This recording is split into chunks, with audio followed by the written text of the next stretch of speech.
আসসালামু আলাইকুম সবাইকে। আজকে আপনাদের সঙ্গে আলোচনা করব সাউথ কোরিয়ার ট্যুরিস্ট ভিসা নিয়ে। 2026 সাল থেকে নতুন নিয়মে আপনারা কিভাবে এই ট্যুরিস্ট ভিসার জন্য আবেদন করবেন এবং এই ভিসার জন্য আবেদন করতে কি কি ডকুমেন্টসের আপনাদের প্রয়োজন হবে, সঠিক নিয়মে কিভাবে আপনারা এই ডকুমেন্টসগুলো রেডি করবেন এবং ভিসা আবেদনের জন্য কত টাকা খরচ হবে, এই সকল বিষয় নিয়ে ইনশাআল্লাহ আপনাদের সঙ্গে আলোচনা করার চেষ্টা করব। তো আজকের ভিডিওটি আপনারা যদি শেষ পর্যন্ত দেখেন, আশা করি আপনাদের জন্য সাউথ কোরিয়ার ট্যুরিস্ট ভিসা আবেদন খুবই সহজ হয়ে যাবে। তো মূল আলোচনা শুরু করি, ভিডিওর সঙ্গে থাকুন। আলোচনার প্রথমেই কথা বলবো যে কি কি ডকুমেন্টস নিয়ে আপনারা এই ট্যুরিস্ট ভিসার জন্য আবেদন করবেন এবং সঠিক নিয়মে কিভাবে আপনারা এই ডকুমেন্টসগুলো রেডি করবেন। ডকুমেন্টসের প্রথমেই আছে আপনার বর্তমান পাসপোর্ট। সাউথ কোরিয়ার ট্যুরিস্ট ভিসা আবেদন করতে আপনার বর্তমান ভ্যালিড পাসপোর্টের মেয়াদ মিনিমাম 6 মাস থাকা লাগবে এবং আপনাদের বর্তমান পাসপোর্টের সঙ্গে সঙ্গে পুরাতন কোনো পাসপোর্ট যদি থেকে থাকে তাহলে উভয় পাসপোর্টই কিন্তু আপনার ভিসা আবেদনের সময় প্রয়োজন হবে। আর তাছাড়া আপনার উভয় পাসপোর্টের 1 থেকে 2 সেট ফটোকপি অবশ্যই ভিসা আবেদনের সময় প্রয়োজন হবে। পাসপোর্টের সঙ্গে সঙ্গে আপনাদের প্রয়োজন হবে পাসপোর্ট সাইজ ছবি।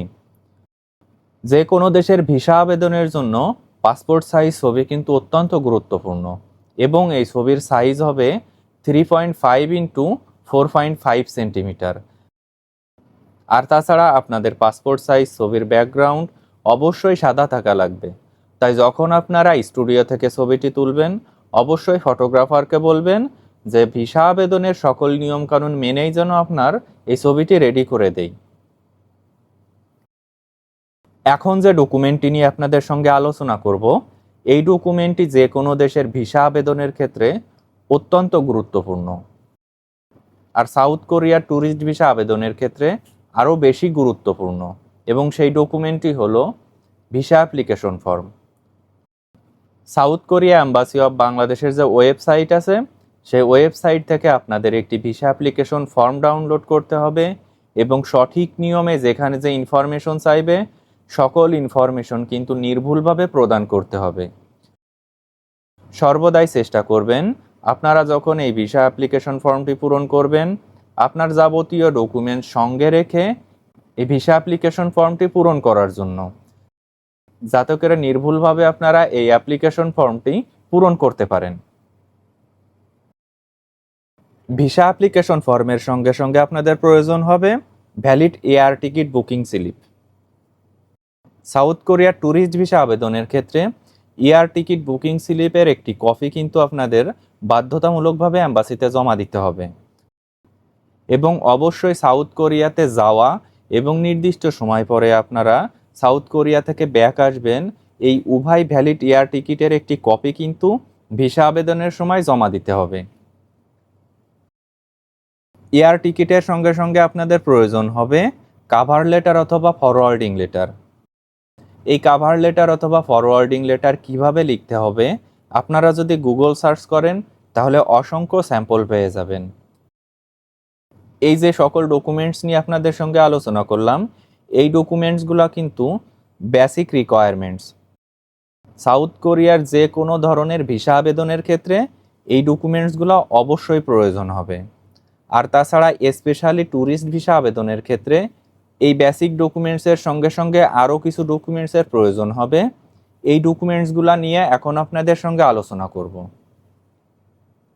এবং তার প্রথমেই আছে ট্যুর প্ল্যান। সাউথ কোরিয়ার ট্যুরিস্ট ভিসা আবেদনের ক্ষেত্রে ডিটেলস ট্যুর প্ল্যান খুবই গুরুত্বপূর্ণ। আপনারা সাউথ কোরিয়ার কোন কোন শহর ঘুরবেন, কতদিন অবস্থান করবেন, কোন কোন হোটেলে অবস্থান করবেন, এই সকল ডিটেলসের একটি পেপার কিন্তু আপনাদের ভিসা আবেদনের সময় জমা দিতে হবে।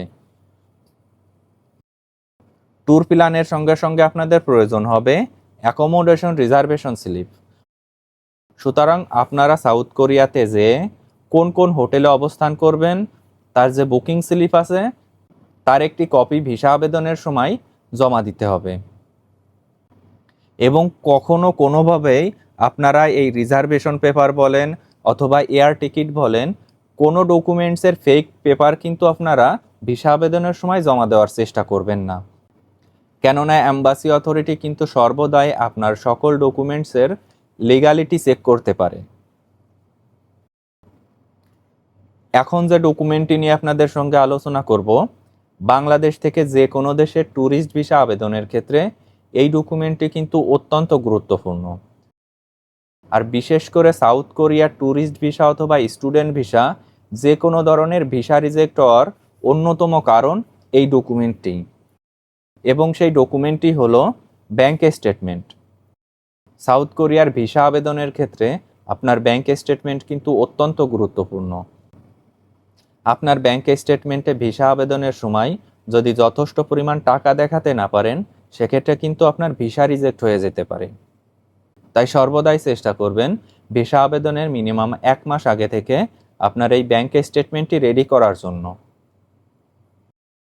আপনি যদি বাংলাদেশি কোনো ব্যবসায়ী হয়ে থাকেন, সেক্ষেত্রে আপনার যে ট্রেড লাইসেন্স আছে তার একটি কপি প্রয়োজন হবে, অথবা আপনি যদি স্টুডেন্ট হয়ে থাকেন সেক্ষেত্রে আপনার যে স্টুডেন্টের প্রমাণপত্র আছে তার একটি কপি, এবং আপনার যে শিক্ষা প্রতিষ্ঠান আছে সেই প্রতিষ্ঠান থেকে একটি রিকমেন্ডেশন পেপার। এই ডকুমেন্টসগুলো কিন্তু আপনার ভিসা আবেদনের সময় বাধ্যতামূলকভাবে প্রয়োজন হবে। এবং আপনি যদি চাকরিজীবী হয়ে থাকেন সেক্ষেত্রে কিন্তু অবশ্যই আপনার যে চাকরির সার্টিফিকেট আছে তার একটি কপি ভিসা আবেদনের সময় জমা দিতে হবে। এই চাকরির সকল প্রমাণপত্রের সঙ্গে সঙ্গে আপনাদের প্রয়োজন হবে ট্যাক্স সার্টিফিকেট। ট্যাক্স সার্টিফিকেটের একটি কপি কিন্তু আপনাদের বাধ্যতামূলকভাবে ভিসা আবেদনের সময় প্রয়োজন হবে। এবং সর্বশেষ যে ডকুমেন্টটি আপনাদের প্রয়োজন হবে সেইটি হলো ইনভাইটেশন লেটার।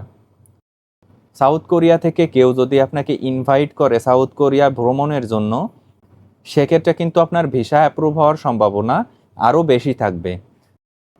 এবং সাউথ কোরিয়ার ট্যুরিস্ট ভিসা আবেদনের ক্ষেত্রে আপনি যদি সিঙ্গেল ভিসার জন্য আবেদন করতে চান সেক্ষেত্রে প্রয়োজন হবে $40। আপনি যদি ডবল এন্ট্রির জন্য ভিসা অ্যাপ্লিকেশন করতে চান সেক্ষেত্রে প্রয়োজন হবে $70।